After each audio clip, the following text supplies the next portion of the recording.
Bapak, Ibu, saudara-saudari, adik-adik kaum muda yang terkasih, Shalom, berkah dalam. Jumpa lagi dengan saya, Pastor Jack Buran SSCC dari Rumah Retreat Batam Oase Center. Kembali hari ini kita akan mendengarkan firman Tuhan.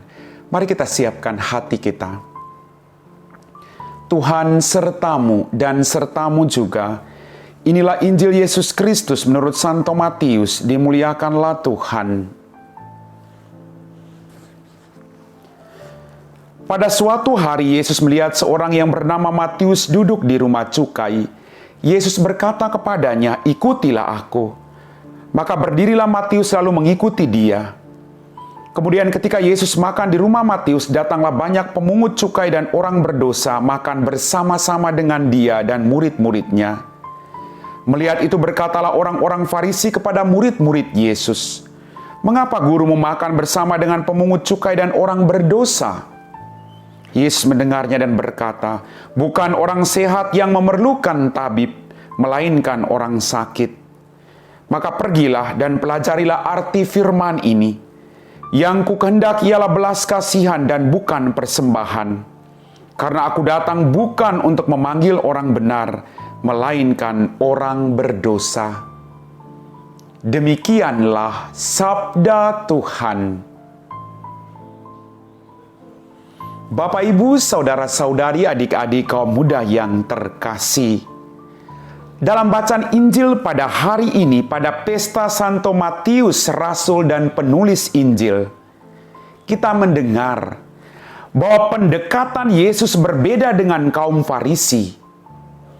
Ketika mereka menyingkirkan pemungut cukai, Yesus justru memanggil dan makan di rumahnya bersama orang berdosa. Sebab bagi Yesus yang utama adalah belas kasihan, bukan persembahan. Bapak, Ibu, saudara-saudari, adik-adikku yang terkasih, Yesus memanggil kita juga untuk mempunyai hati yang berbelas kasih kepada semua orang. Tidak ada satu orang yang sempurna, termasuk diri kita masing-masing. Kita pernah melakukan kesalahan dalam hidup, dan kita boleh bersuka cita dan berbahagia ketika kita diterima dan diperlakukan baik oleh orang lain. Maka Yesus mau menegaskan kepada kita, kalau kita merasakan begitu bahagianya ketika kita melakukan kesalahan, lalu kita disayangi, kita dirangkul untuk kembali bertobat. Hal yang sama harus kita lakukan kepada orang-orang berdosa yang ada di sekitar kita. Yesus makan dengan orang berdosa, bukan Yesus menyingkirkan mereka, agar mereka menyadari ada belas kasih pengampunan di situ. Ada penerimaan di balik penolakan demi penolakan. Dan justru pengalaman iman inilah yang membuat mereka bertobat dan kembali ke jalan yang benar. Bukan orang sehat yang memerlukan tabib, tetapi orang sakit. Banyak sekali orang-orang yang menderita, yang jatuh dalam dosa yang ada di sekitar kita. Dan tugas kita adalah sebagai perpanjangan tangan Tuhan untuk merangkul mereka, membawa mereka kembali ke jalan yang benar, agar mereka juga boleh memperoleh keselamatan yang dijanjikan. Tuhan mengajarkan kepada Anda dan saya, yang kukehendaki ialah belas kasihan dan bukan persembahan. Harus ada belas kasih dalam diri kita. Di mana ada kebencian, harusnya kita membawa belas kasih, kedamaian, sukacita. Mari Bapak, Ibu. Orang-orang terdekat kita mungkin pernah menyakiti dan melukai hati kita. Tapi kita juga berjuang, berdoa sekuat tenaga, memberikan waktu bagi mereka agar mereka juga bisa kembali bertobat menjadi pribadi-pribadi yang baik.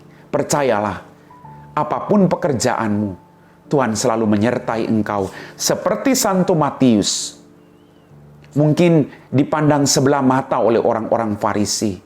Tapi ketika dia dirangkul oleh Tuhan, dia merasakan belas kasih Tuhan. Dia juga melakukan hal yang sama dalam kehidupannya. Mari kita mau menjadi pengikut Yesus yang setia. Amin.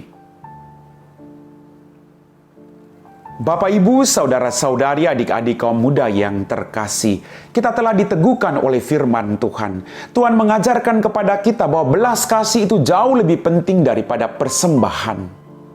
Karena persembahan harus sesuai dengan suasana hati kita. Maka kita berjuang juga untuk merangkul mereka yang berdosa agar mereka bertobat dan memperoleh belas kasih dari Tuhan. Mari kita siapkan hati kita untuk berdoa. Dalam nama Bapa dan Putra dan Roh Kudus. Amin. Ya Tuhan Allah Bapa kami dalam kerajaan surga, terima kasih atas rahmat kehidupan, berkat berlimpah, mujizat yang masih Engkau berikan kepada kami masing-masing. Kami orang berdosa Tuhan, ampunilah semua dosa-dosa kami. Berikanlah kami hati yang berbelas kasih terhadap sesama kami yang bersalah kepada kami. Dan berikanlah kami kekuatan untuk membawa mereka kembali ke jalan yang benar. Kami puji Engkau Bapa kini dan sepanjang segala masa. Amin. Tuhan sertamu dan sertamu juga. Semoga kita sekalian diberkati oleh Allah yang Maha Kuasa, dalam nama Bapa dan Putra dan Roh Kudus. Amin.